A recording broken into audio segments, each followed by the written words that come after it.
قابل صد احترام علماء کرام، مہمانان ذی وقار، برادران اسلام، حاضرین و سامعین، اس وقت میں اور آپ ایک ایسی محفل میں بیٹھے ہوئے ہیں جس پر رحمتوں کا نزول ہو رہا ہے۔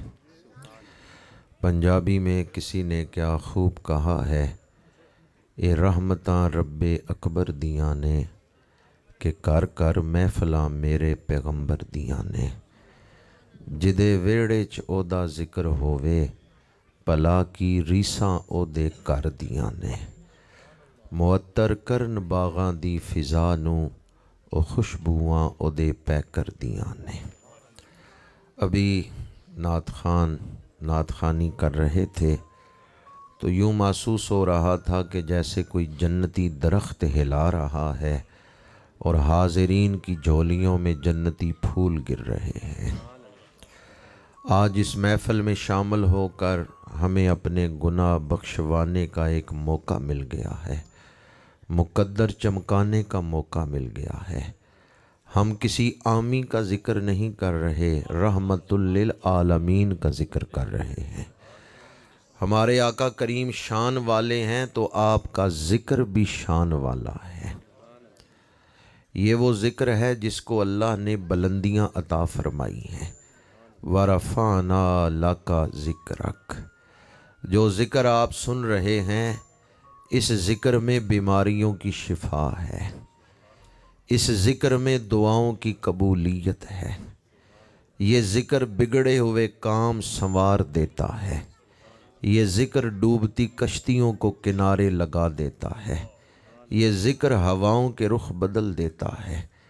کوئی پوچھے شیخ شرف الدین بصیری سے کہ ذکر رسول کی برکتیں کتنی ہیں، ڈاکٹروں نے لا علاج کر دیا، انہوں نے قصیدہ بردہ شریف لکھا، حضور نے اپنی زیارت عطا فرمائی، اپنی چادر ان کے بدن پہ ڈالی۔ وہ فرماتے ہیں مجھے یہ نہیں سمجھ آئی کہ حضور کی چادر پہلے میرے جسم پہ آئی ہے یا بیماری پہلے دور ہو گئی ہے۔ جو ذکر آپ کر رہے ہیں یہ ذکر بڑی برکتوں والا ہے، اللہ نے اس ذکر کو بڑی شانیں عطا فرمائی ہیں۔ یہ ذکر بخشش کا بہانہ ہے، یہ ذکر جنت کے دروازے کھلوا دیتا ہے۔ ایک دوست مجھے کہنے لگے ٹھیک ہے ذکر تو بڑی شان والا ہے لیکن اس کے لیے اکٹھ کرنے کی کیا ضرورت ہے، گھر اکیلے بیٹھ کے درود شریف پڑھیں ذکر رسول تو ہو جائے گا، محفل کی کیا ضرورت ہے؟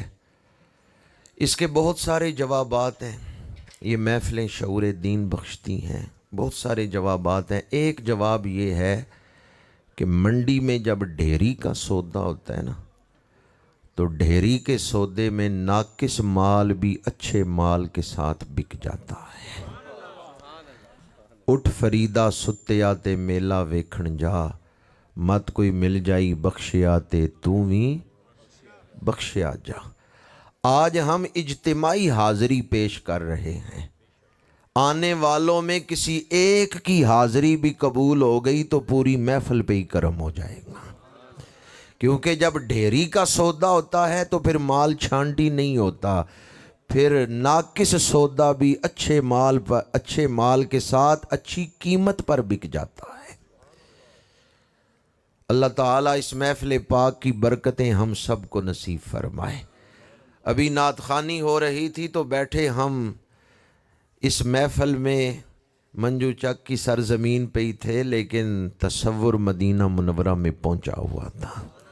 غم مصطفیٰ جس کے سینے میں ہے، کہیں روح کو اتنی خوشی ہوتی ہے، ساری دولت کسی ایک شخص کو دے دی جائے تو اس کا دل تھوڑا خوش ہوگا، اس دعائے مغفرت سے روح کو زیادہ خوشی ہوتی ہے۔ اور اگر دفنا کے بھول جائیں، کبھی یاد ہی نہ کریں، دعا ہی نہ کریں، یحزن جیرانہ، تو پھر وہ روح غمگین ہوتی ہے۔ اب یہ دو حدیثیں میں نے آپ کے سامنے بیان کی ہیں۔ ایک حدیث پاک میں ہے یفرحون کما یفرح احدکم بالہدیۃ، جس طرح دنیا میں کسی کو تحفہ دو تو وہ خوش ہوتا ہے، دعائے مغفرت کرو تو روحیں خوش ہوتی ہیں۔ اور دوسری حدیث پاک میں ہے کہ اگر دفنا کے بھول جاؤ، کبھی دعا ہی نہ کرو، روحیں غمگین ہوتی ہیں۔ عارف کھڑی حضرت میاں محمد صاحب رحمۃ اللہ تعالیٰ علیہ کی اولاد نہیں تھی، انہوں نے شادی نہیں کی، اولاد نہیں تھی۔ انہوں نے جب یہ حدیثیں پڑھیں تو اپنے آپ کو مخاطب کر کے کہنے لگے کہ تیری روح کس گھر سے آس رکھے گی کہ وہ میرے لیے دعا کریں گے؟ تو عالم برزخ میں جا کے کس گھر سے امید رکھے گا؟ تیری تو اولاد ہی کوئی نہیں۔ یہ شعر آج بھی کھڑی شریف گنبد کے چوطرفہ لکھا ہوا ہے۔ کون بندے نو یاد کرے سی، ڈھونڈے کون قبر نو، کس نو درد اساڈا ہو سی وانگ اور رنڈے ور نو۔ رو درود گھنن سب جاسن آپو اپنے گھر نو، تیرا روح محمد بخشا تکسی کیڑے در نو۔ رو درود گھنن سب جاسن آپو اپنے گھر نو، تیرا روح محمد بخشا تکسی کیڑے در نو۔ مرشد کریم کی زیارت ہوئی، انہوں نے کہا غم نہ کر، جو میرے پاس آئے گا وہ تیرے پاس بھی حاضری دے کے جائے گا۔ جو بات ہمارے صوفیاء نے مکشوفات کی روشنی میں لکھی ہے، وہی محدثین نے احادیث کی روشنی میں لکھی ہے کہ روحیں دعا کا انتظار کرتی ہیں۔ اور آج کی یہ محفل ایصال ثواب کے لیے منعقد ہوئی ہے، ذکر رسول کی یہ محفل، میلاد مصطفیٰ کی یہ محفل ایصال ثواب کے لیے منعقد ہوئی ہے۔ دعا گو ہوں اللہ کریم چودھری محمد آصف ہنجرا مرحوم کو مغفرت کاملہ عطا فرمائے، اور اللہ تعالی ہم سب کے آباء و اجداد کی بخشش فرمائے۔ بیٹا باپ کی قبر پہ جائے وہ کوئی احسان نہیں کر رہا، وہ اپنے باپ سے وفا کر رہا ہے۔ شاگرد استاد کو ایصال ثواب کرے وہ کوئی احسان نہیں کر رہا، وہ اپنے استاد سے وفا کر رہا ہے۔ مرید مرشد کے مزار پہ جائے وہ اپنے مرشد سے وفا کر رہا ہے، اور امتی رسول اللہ کے روضہ پاک پہ حاضری دے وہ اپنے آقا سے وفا کر رہا ہے۔ آپ اہل وفا ہیں جو اس محفل میں رات گئے تک بیٹھے ہیں اور رسول اللہ کا ذکر سن رہے ہیں۔ اللہ تعالیٰ اس ذکر پاک کا صدقہ دلوں کو ذہنوں کو نور عطا فرمائے۔ چمک تجھ سے پاتے ہیں سب پانے والے، میرا دل بھی چمکا دے چمکانے والے۔ اب تک تو میں نے محفل کے حوالے سے گفتگو کی ہے کہ یہ نہ دیکھیں سر کی آنکھوں سے ہی محفل کو نہ دیکھیں، ایمان کی آنکھوں سے دیکھیں۔ یہ جو ذکر یہاں ہو رہا ہے یہ بڑی شان والا ذکر ہے۔ میں نے ذکر مصطفیٰ کے لیے، میلاد مصطفیٰ کے لیے جو آیت مبارکہ تلاوت کی ہے، یہ بڑی مشہور آیت ہے اور اکثر اہل ایمان کو یہ آیت زبانی یاد ہے۔ وَمَا أَرْسَلْنَاكَ إِلَّا رَحْمَةً لِّلْعَالَمِينَ۔ آج آپ کے سامنے میلاد مصطفیٰ کے حوالے سے، آمد نبوی کے حوالے سے چند ایک نکات بیان کرنے کے لیے میں نے رحمت للعالمین کا ذکر رحمت جس آیت میں ہے وہ آپ کے سامنے تلاوت کی ہے۔ انسانی تاریخ پڑھ کے دیکھیں، دور دو ہی ہیں، ایک حضور کے میلاد سے پہلے کا دور، ایک میلاد کے بعد کا دور۔ تاریخ پڑھ کے دیکھیں، حضور کے میلاد سے پہلے جو دور تھا وہ تاریکی کا، وہ جہالت اور اندھیرے کا دور تھا، اور آج ہمیں جو دنیا میں کامیابیاں نظر آ رہی ہیں، ترقیاں نظر آ رہی ہیں، سائنسی ترقی، صنعتی ترقی، علمی ترقی، آج دنیا میں ہمیں جو ترقیاں نظر آ رہی ہیں، ان سب کا دروازہ حضور نے آ کر کھولا ہے۔ حضور کا میلاد محض ایک بچے کی پیدائش نہیں، ایک نئے دور کا آغاز ہے۔ حضور کی آمد سے انسانیت ساز مکتب توحید کھل گیا۔ ذرا تاریخ پڑھ کے دیکھیں پہلے کیا حالات تھے اور حضور کی آمد سے تبدیلی کیا آئی۔ عرب میں کئی قبیلے ایسے تھے کہ گھر بیٹی پیدا ہوتی تو باپ کو غصہ آ جاتا، چہرہ مرجھا جاتا، ہائے میرے گھر بیٹی پیدا ہو گئی ہے۔ وہ غمی مناتے تھے کہ بیٹی پیدا ہوئی۔ اور کئی باپ ایسے تھے جنہوں نے اپنے ہاتھوں سے نو مولود بچی کو ذبح کر دیا، قبر کھودی، بچی کو زندہ دفنا دیا۔ عرب میں کئی بیٹے ایسے تھے جنہوں نے باپ کے مرنے کے بعد بیوہ ماں کو منڈی میں بیچ دیا۔ یہ دور جاہلیت تھا۔ چھٹی صدی عیسوی میں حضور کے میلاد سے پہلے یہاں ہندوستان کی حالت یہ تھی، خامند فوت ہوا تو بیوہ عورت کو زندہ رہنے کا حق نہیں تھا، مردہ خامند کے ساتھ زندہ بیوی کو باندھ کے دونوں کو جلا دیتے تھے۔ ہندو لاشوں کو جلاتے تھے تو چلو جو مردہ ہے اس کو تو جلا دو، تمہارے مذہب میں جلایا جاتا ہے، لیکن وہ زندہ بیوی کو، بیوہ عورت کو مردہ خامند کے ساتھ باندھ کے جلا دیتے تھے۔ اسے ستی کی رسم کہتے تھے۔ یورپ کا حال یہ تھا، اٹلی میں آج بھی 2000 سال پرانا سٹیڈیم موجود ہے جس میں بادشاہ سلامت عید والے دن عید مناتے، قوم میدان کے ارد گرد بیٹھ گئی، درمیان میں ایک جگہ تھی جہاں بھوکے شیر کو لا کے رکھتے تھے اور اس کے سامنے ایک قیدی کو رکھتے تھے۔ قیدی اور شیر کی لڑائی ہوتی تھی۔ نیٹ پہ آپ خود بھی ریسرچ کر سکتے ہیں، میں متعدد دفعہ اٹلی گیا ہوں، اور اگر آپ کا کوئی عزیز رہتا ہو تو میں آپ کو دعوت فکر دیتا ہوں۔ اٹلی میں آج بھی کئی پرانی عمارتیں، 2000 سال پرانی عمارتیں اٹلی میں موجود ہیں۔ وہ سٹیڈیم آج بھی موجود ہے جس میں بادشاہ سلامت عید مناتے تھے، قیدی اور شیر کی لڑائی کرواتے، شیر اس قیدی کو ہلاک کرتا، قوم بیٹھ کے تفریح مناتی، شیر اس قیدی کے جسم سے گوشت نوچ کے کھا رہے، قوم عید منا رہی۔ افریقہ کی حالت یہ تھی، امیر افریقی غریبوں کی بستیوں میں جاتے، جیسے ہم جانوروں کو شکار کرتے ہیں، تاریخ میں ایک دور ایسا بھی گزرا ہے انسان انسانوں کا شکار کرتے۔ امیر افریقی غریبوں کا شکار کر کے ان کے جسم سے گوشت اتار کے آگ پہ بھون کے کھایا کرتے تھے۔ یہ حضور کے میلاد سے پہلے کا دور ہے۔ ادھر یونان کی حالت یہ تھی، فلسفیوں نے نظریہ پیش کیا تھا، ماڈل سوسائٹی وہ ہے جس میں کوئی معذور بچہ نہ ہو، ہر آدمی خود کما کے کھاتا ہو، ایک آدمی دوسرے پہ بوجھ نہ ہو۔ وہ معاشرہ مثالی معاشرہ ہے، وہ ترقی یافتہ معاشرہ ہے۔ تو فلسفیوں نے یونان میں یہ نظریہ پیش کیا، جو بچہ معذور پیدا ہو اسے پیدائش کے دن ہی قتل کر دو، مار دو، اس لیے کہ معذور بچہ جوان ہوگا تو معاشرے پہ بوجھ ہوگا۔ کتنے معذور بچے ایسے تھے جنہیں پہاڑوں کی چوٹیوں سے نیچے پھینکا گیا کہ یہ معاشرے پہ بوجھ ہیں۔ جب کوئی معذور بچہ زمین سے آ کے پٹکتا ہوگا، کوئی آہ تو بلند ہوتی ہوگی، کوئی چیخ تو بلند ہوتی ہوگی، میرے آقا کریم اسی آہ کا جواب بن کے دنیا میں تشریف لائے ہیں۔ ایک طائرانہ جائزہ میں نے دنیا کے مختلف علاقوں کا آپ کے سامنے پیش کیا ہے کہ میلاد مصطفیٰ سے پہلے دنیا کی حالت، اخلاقی حالت کیا تھی۔ کہیں بچیوں کو زندہ دفنایا جا رہا ہے، کہیں ماؤں کو منڈیوں میں بیچا جا رہا ہے، کہیں ستی کی رسم کے نام پر زندہ بیوہ عورت کو مردہ خامند کے ساتھ باندھ کے جلایا جا رہا ہے، کہیں بے بس قیدی کو بھوکے شیر کے ہاتھوں مروایا جا رہا ہے، کہیں امیر افریقی غریبوں کا شکار کر کے گوشت کاٹ کے کھا رہے ہیں، کہیں معذور بچوں کو پہاڑوں کی چوٹیوں سے نیچے پھینکا جا رہا ہے۔ اس زمین نے اپنی چھاتی پہ بڑے ظلم دیکھے، مظلوموں کی آہیں اور سسکیاں سوئے افلاک بلند ہوئیں۔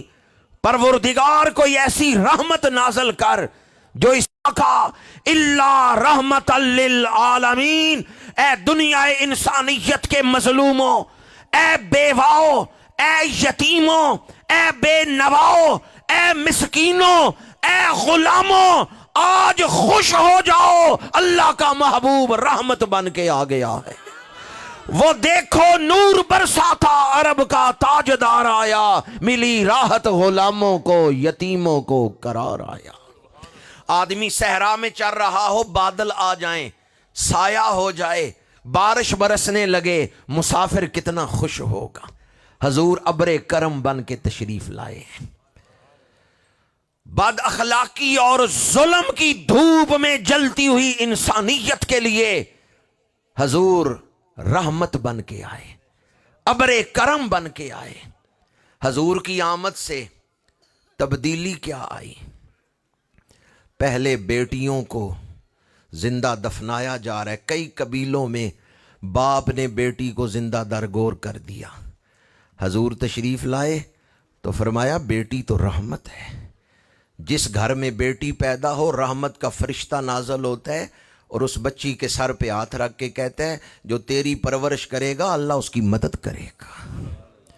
اور حضور نے فرمایا جو بچیوں کی آزمائش میں ڈالا گیا، اس نے بچیوں کی پرورش کی، اچھی تربیت کی، ان کے حقوق ادا کیے، وہ قیامت کے دن مجھ محمد کے ساتھ ہوگا۔ پھر حضور نے اپنے دست مبارک کی انگلیاں ملا کے دکھایا، دم اصابعہ، دست مبارک کی انگلیاں ملا کے دکھایا، فرمایا جس طرح میرے ہاتھ کی یہ انگلیاں ایک دوسرے سے ملی ہوئی ہیں، جو بچیوں کی پرورش کرے گا وہ اس طرح قیامت کے دن میرے قریب ہوگا۔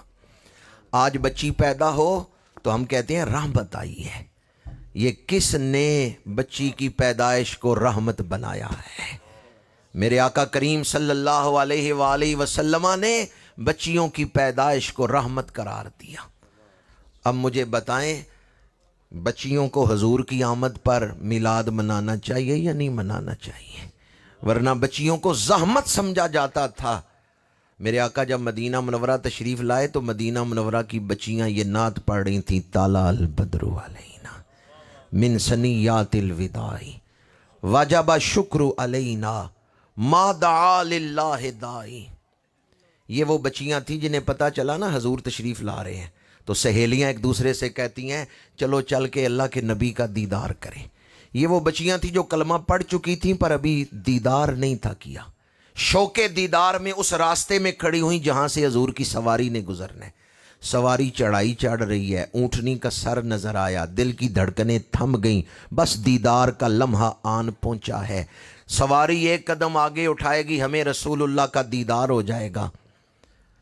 یہ بچیاں نعت یاد کر کے نہیں تھیں آئیں، ریہرسل کر کے نہیں آئیں کہ جب حضور تشریف لائیں گے تو ہم نے استقبالیہ کلام پڑھنا ہے، نہیں، یہ تو صرف زیارت کرنے کے لیے آئیں۔ پر جو ہی حضور کا حسن پاک دیکھے نا، محبت نے لفظ سکھا دیے، عشق نے نعت پڑھا دی ہے۔ جو ہی رخ والضحا نظر آیا، بے ساختہ وہ بچیاں پکار اٹھیں، طلع البدر علینا، چڑھیا نہیں چڑھیا چند 14ویں رات دا، او نظر آندہ اے نوشا برات دا۔ طلع البدر علینا، بدر کہتے ہیں 14ویں کا چاند، پہلی رات کا چاند ہلال کہلاتا ہے، بڑھتا ہوا چاند 7ویں رات 8ویں رات قمر کہلاتا ہے، جب پورا ہو جاتا ہے 14ویں رات تو اسے کہتے ہیں بدر۔ 14ویں کے چاند کو عربی میں بدر کہتے ہیں۔ ان بچیوں نے یہ نہیں کہا طلع القمر ہو، طلع الہلال ہو، نہیں، انہوں نے کہا طلع البدر علینا، چڑھیا نہیں چڑھیا چاند 14ویں رات تھا۔ طلع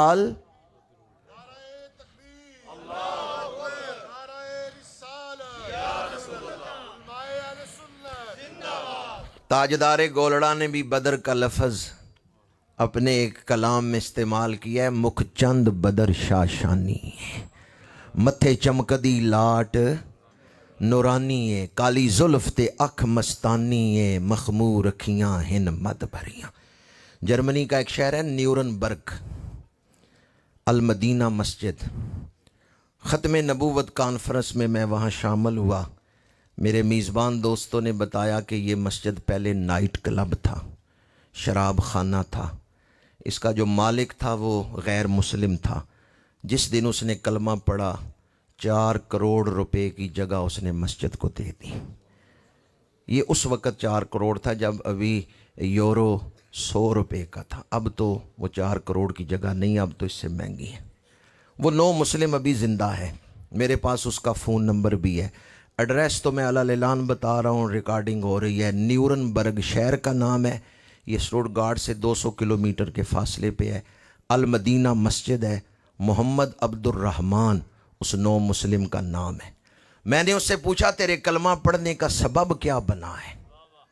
اس نے ایک طویل واقعہ سنایا، پر آخری بات اس نے یہ کی، کہتا ہے مجھے جاگتے ہوئے رسول اللہ کا دیدار نصیب ہوا ہے۔ جس دن مجھے حضور کا دیدار ہوا ہے اس دن میں نے کلمہ پڑھ لیا ہے۔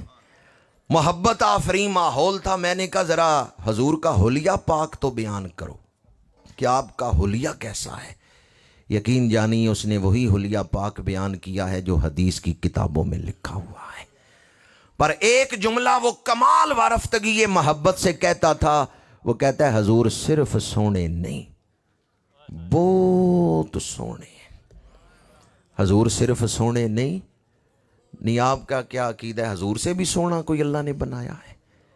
حضور سے زیادہ بھی حسین کوئی اللہ نے بنایا ہے؟ میں اور آپ جب شیشہ دیکھتے ہیں نا، آئینہ، شکر کرتے ہیں اللہ نے ہمیں انسان بنایا ہے، خوبصورت بنایا ہے، لیکن شیشہ دیکھتے ہوئے کبھی خیال آ ہی جاتا ہے کہ اگر میرا رنگ چٹا ہوتا نا تو پھر میں زیادہ سونا لگتا. کبھی خیال آ جاتا ہے کہ میری آنکھیں اگر اس طرح ہوتی تو میں زیادہ سونا لگتا. کبھی خیال آتا ہے میرے ہاتھ اگر اس طرح ہوتے، انگلیاں مخروطی ہوتی، میں زیادہ سونا لگتا. مجھے وہ ہستی بتائیں کہ جن کا چہرہ دیکھیں، جسم مبارک دیکھیں تو یہ خیال نہیں آتا کہ آنکھیں ایسی ہوتی تو زیادہ سونی لگتی. وہاں ہر عضو ہی کمال حسن پہ ہے. شاعر دربار رسالت حضرت عبداللہ بن رواحہ مجلس نبوی میں کھڑے ہو کے یہ شعر پڑھ رہے ہیں، لو لم تکن فیہ آیات مبینہ کانت بداہتہ تنبیک عن خبرہ. یا رسول اللہ، آپ اگر کوئی معجزہ نہ لے کے آتے، آپ کا چہرہ ہی بتا رہا ہے آپ اللہ کے نبی بن کے آئے ہیں. نعرہ تکبیر، نعرہ تکبیر، نعرہ رسالت، نعرہ رسالت، عظمت و شان مصطفیٰ. ان بچیوں نے پڑھا تالا البدر علینا من سنیات الوداعی، چڑھیا نہیں چڑھیا چن 14ویں رات. ہالینڈ کی ایک سیاسی جماعت ہے پی وی وی، اینٹی اسلام ہے. ان کا سینئر رکن تھا وین ورڈر، اسلام کے خلاف ریسرچ کر رہا تھا. اسلام کے خلاف ریسرچ کرتے ہوئے اس نے اسلام قبول کر لیا. روٹر ڈیم کے قریب ایک شہر ہے ڈنہاک، وہاں وہ محفل میلاد میں آیا. ان دنوں اس نے نیا کلمہ پڑھا تھا. کچھ ٹی وی والے آگے انٹرویو کرنے، چونکہ وہ کابینہ کا رکن رہ چکا تھا، ہالینڈ میں قومی اسمبلی کا ممبر رہ چکا تھا. اس نے کلمہ پڑھ لیا. اس کا نام محمد حمزہ، پہلے وین ورڈر تھا، بعد میں اس کا نام حمزہ رکھا گیا. ایک ٹی وی اینکر نے اس سے سوال کیا محفل میلاد میں کہ لگتا ہے مسلمانوں نے تجھے ورغلا لیا ہے، تو ان کی باتوں میں آ گیا اور تو نے اسلام قبول کر لیا ہے. جب اس ٹی وی اینکر نے کہا نا لگتا ہے مسلمانوں نے تجھے ورغلا لیا ہے، تو ان کی باتوں میں آ گیا ہے، تو فوراً اس نو مسلم نے کہا I am not that person who follows others' opinions without his research. میں کوئی بچہ نہیں کہ جو چاہے میرا ہاتھ پکڑ کے لے جائے. میں نے فیصلہ کیا تھا کہ حقیقت تک پہنچوں گا، تحقیق کروں گا، عالمی عدالت انصاف کا جو میرٹ ہے اس پر میں تحقیق کروں گا. آج میں اس نتیجے پہ پہنچا ہوں، میری ساری زندگی کی تحقیق کا نتیجہ یہ ہے دنیا میں قرآن جیسی کتاب کوئی نہیں ہے، محمد عربی جیسی ہستی کوئی نہیں. مسلمانوں، یہ کون کہہ رہا ہے کہ دنیا میں قرآن جیسی کتاب کوئی نہیں ہے، محمد عربی جیسی ہستی کوئی نہیں ہے؟ جو پیدا غیر مسلموں کے گھر ہوا، جس کا معاشرہ غیر مسلم معاشرہ تھا. آج میں یہاں نعت پڑھوں، کوئی کمال نہیں ہے. آپ سارے تو حضور کے غلام بیٹھے ہیں، آپ تو نعت سن کے خوش ہوتے ہیں. کمال تو یہ ہے کہ جہاں سامنے غیر مسلم ہو اور پھر کوئی یہ کہے کہ میری ساری زندگی کی تحقیق کا نتیجہ یہ ہے دنیا میں نہ قرآن جیسی کوئی کتاب ہے، نہ محمد عربی جیسی کوئی ہستی ہے. نعرہ رسالت، نعرہ رسالت، نعرہ رسالت، عظمت و شان مصطفیٰ. سب سے اولا و اعلیٰ، سب سے بالا و والا، خلق سے اولیاء، اولیاء سے رسول اور رسولوں سے اعلیٰ. جرمنی کا سکالر ہے مارگولیس، وہ کہتا ہے جتنی کتابیں حضور کی شان میں لکھی گئی ہیں کسی انسان کی شان میں اتنی کتابیں نہیں لکھی گئیں.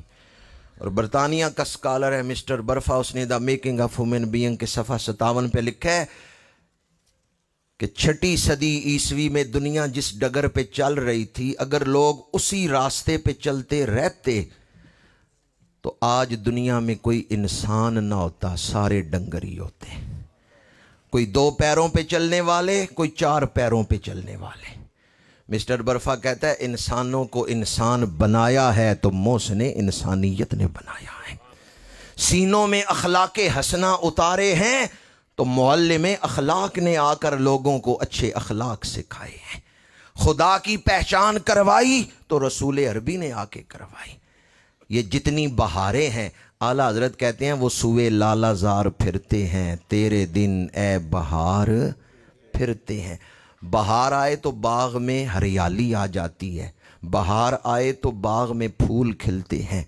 اعلیٰ حضرت کہتے ہیں پھول کھلتے ہیں بہار کے ساتھ، ہریالی آتی ہے بہار کے ساتھ، خوشبوئیں آتی ہیں بہار کے ساتھ، پر بہار آتی ہے میری سرکار کے ساتھ۔ یہ جتنی بہاریں ہیں، خدا کی معرفت کی بہار، خدا کی عبادت کی بہار، اخلاق حسنہ کی بہار، علم کی بہار، یہ ساری بہاریں حضور کی آمد کا ہی صدقہ ہے۔ حضور کا وجود برکتوں والا وجود ہے۔ جو تمہید میں نے آپ کے سامنے رکھی اس کی روشنی میں بات عرض کر رہا ہوں۔ بچیوں سے نفرت کی جاتی تھی، میرے آقا کریم نے آ کے فرمایا بچیاں تو رحمت ہیں۔ ماں باپ کو بوجھ سمجھا جاتا تھا، باپ فوت ہو گیا، بیوہ ماں کو اولاد بوجھ سمجھتی تھی، میرے آقا کریم نے فرمایا جنت ماں کے قدموں تلے ہے۔ اب ہم جس دور میں زندگی گزار رہے ہیں نا، جب سے یہ چھوٹا ٹی وی آیا ہے، موبائل کے اندر سوشل میڈیا، اب ہم آگے جس دور میں داخل ہو رہے ہیں کہ سوشل میڈیا میں آ گیا میٹاورس، اے آئی، ورچوئل ورلڈ، پتہ نہیں کیا کیا چیزیں موبائل کے اندر آ گئی ہیں۔ اب اگلا دور بے چینی کا ہے، جو آگے وقت آ رہا ہے نا وہ پریشانی کا وقت ہے۔ جو چیزیں موبائل کے اندر آ گئی ہیں، ایک بیٹے کے پاس وقت ہے کہ وہ رات 2-3 بجے تک موبائل چلا سکتا ہے، لیکن 10 منٹ نہیں کہ باپ کے پیر دبائے، ماں کے پاس بیٹھے۔ میرے آقا کریم نے فرمایا جنت ماں کے قدموں تلے ہے، جس پر باپ راضی ہے اس پر خدا راضی ہے۔ موبائل کتنا عرصہ استعمال کریں گے؟ آج ہم موبائل پر ایمان لا چکے ہیں، سوشل میڈیا پر ایمان لا چکے ہیں۔ ایجاد ہوا تھا سہولت کے لیے، پر اس نے سہولت نہیں، زندگی کو اور بے چینی دے دی ہے۔ پچھلے سال فروری میں واقعہ ہوا تھا پشاور میں، 14-15 سال کا بچہ موبائل پہ گیم کھیل رہا تھا، باپ نے منع کیا، اس نے باپ کو قتل کر دیا۔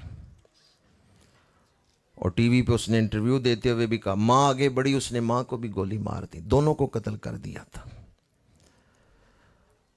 میرے آقا کریم نے فرمایا والدین تمہارے لیے برکت ہیں، البرکۃ ما اکابرکم، اور ایک حدیث پاک میں فرمایا ہما جنتوں کا و ناروں کا، تمہارے والدین تمہاری جنت بھی ہیں، تمہارا دوزخ بھی ہے۔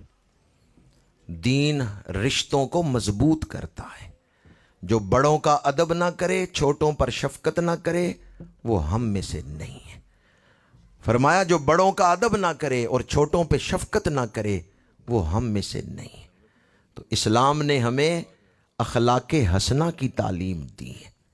فرمایا بہادر وہ ہے جو اپنے غصے کو کنٹرول رکھتا ہے، پہلوان وہ ہے جو اپنے غصے کو کنٹرول رکھتا ہے۔ یہ میرے آقا کریم نے دنیا کو پیغام رحمت دیا ہے۔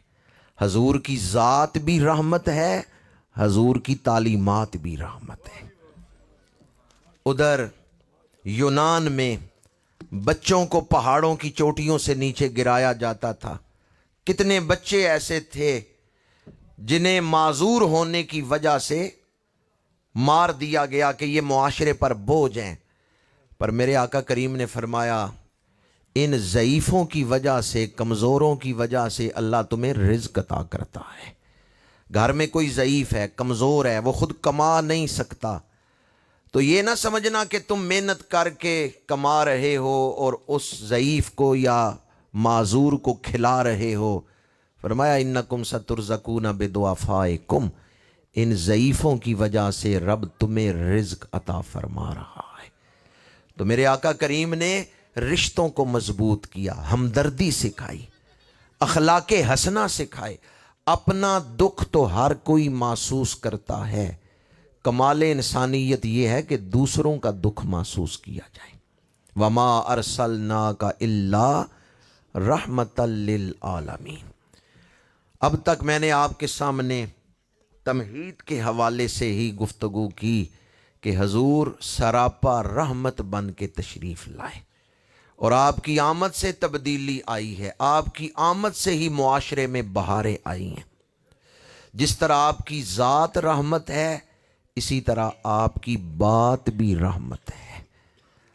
حدیث پاک ہے، جو میرے اوپر ایک دفعہ درود پڑے اللہ اس کے 10 گناہ معاف کر دیتا ہے، اللہ اس کے 10 درجے بلند کر دیتا ہے، اللہ اس پر 10 رحمتیں نازل کرتا ہے۔ تو اس حدیث سے کیا ثابت ہوا؟ حضور کا ذکر بھی رحمت ہے، حضور کا ذکر بھی رحمت ہے۔ میں ابھی عرض کر رہا تھا کہ موبائل میں جو چیزیں آ گئی ہیں ان کی وجہ سے اب ہم بے چینی کا شکار ہیں، اور آگے جو دور آ رہا ہے اس میں پریشانی ہے۔ تو ہم کیسے اس بے چینی سے نکل سکتے ہیں؟ سکون کہاں ہے؟ الا بذکر اللہ تطمئن القلوب۔ قرآن کہتا ہے خوب غور سے سنو، اللہ کے ذکر میں دلوں کا سکون ہے، اللہ کے ذکر میں دلوں کا سکون ہے۔ نماز ذکر کی بہترین صورت ہے، تلاوت قرآن اللہ کے ذکر کی بہترین صورت ہے، اور درود شریف یہ حضور کا ذکر ہے، لیکن یہ بھی اللہ ہی کا ذکر ہے، اس حوالے سے کہ یہ اللہ کے محبوب کا ذکر ہے، یہ اللہ کے رسول کا ذکر ہے۔ اس میں احمد کا وظیفہ ہے، ہر ایک غم کا علاج، لاکھ خطرے ہوں اسی نام سے ٹل جاتے ہیں۔ جب کبھی پریشان ہوں حضور کا ذکر کریں، جب کبھی مایوسی گھیر لے اور سمجھ نہ آئے کہ مجھے کیا فیصلہ کرنا چاہیے یا اب میں کیا قدم اٹھاؤں، درود شریف پڑھیں، سینہ کھل جائے گا، شرح صدر نصیب ہو جائے گا۔ اللہ نے حضور کے ذکر کو بڑی برکتیں عطا فرمائی ہیں۔ درود پاک کی برکات اگر ساری زندگی بیان کرتے رہیں، زندگی ختم ہو جائے گی، درود پاک کے فضائل نہیں ختم ہوں گے۔ ایک حدیث پاک آپ کو سنا رہا ہوں جسے امام حاکم نے المستدرک میں نقل کیا ہے۔ ایک صحابی حضور کی محفل میں حاضر ہوئے اور آپ کے سامنے دو زانو بیٹھے، سوال کر رہے ہیں، حضور جواب دے رہے ہیں۔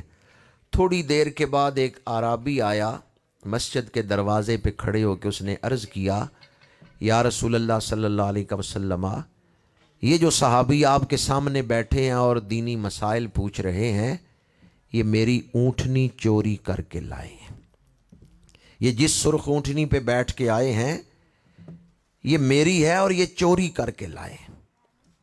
میرے آقا کریم نے فرمایا، تم کوئی گواہ دے سکتے ہو کہ یہ چوری کی اونٹنی ہے؟ تو جس نے دعویٰ کیا تھا اس نے کہا کہ مجھے مہلت دیں، اس وقت تو میرے پاس کوئی گواہ نہیں ہے، میں پھر گواہ لاؤں گا۔ آپ نے حضور حیدر کرار شیر خدا کی ڈیوٹی لگائی کہ جب یہ گواہ لائے تو دیکھنا۔ اس دوران آپ نے دیکھا جس پہ الزام لگے نا وہ صحابی سر جھکائے بیٹھے ہیں، پریشان بیٹھے ہیں۔ حدیث پاک ہے المستدرک میں، اونٹ او سکیاں کھجوراں اگا جاندا ہے، میرے آقا دا رتبہ خدا جاندا ہے۔ ذرا دیانتداری سے بتائیں، جن کے وجود کی برکت سے کنکریاں بولنے لگتی ہیں، کیا اونٹنی نہیں بول سکتی؟ ابو جال کی بند مٹھی میں کنکریاں بولنے لگیں اور حضور کا کلمہ پڑھنے لگیں، تو جن کے وجود کی برکت سے سنگ ریزے بولتے ہیں، کیا اونٹنی نہیں کلام کر سکتی؟ او پتھراں نو کلمے پڑھا جاندا ہے، او گنگیاں نو گلا کرا جاندا ہے، او سکیاں کھجوراں اگا جاندا ہے، میرے آقا دا رتبہ خدا جاندا ہے۔ نعرہ رسالت، نعرہ رسالت، عظمت و شان مصطفیٰ۔ حدیث پاک ہے جب وہ اونٹنی بولی تو اس نے کلام کیا کی ہے؟ والذی باسک بالکرامت یا رسول اللہ ان ھذا ما سرکنی، یا رسول اللہ اس ذات کی قسم جس نے آپ کو بڑی عزتیں دے کر بھیجا ہے، یہ جو میری پشت پہ بیٹھ کے آیا ہے یہ چور نہیں ہے، یہ میرا مالک ہے۔ والذی باسک بالکرامت یا رسول اللہ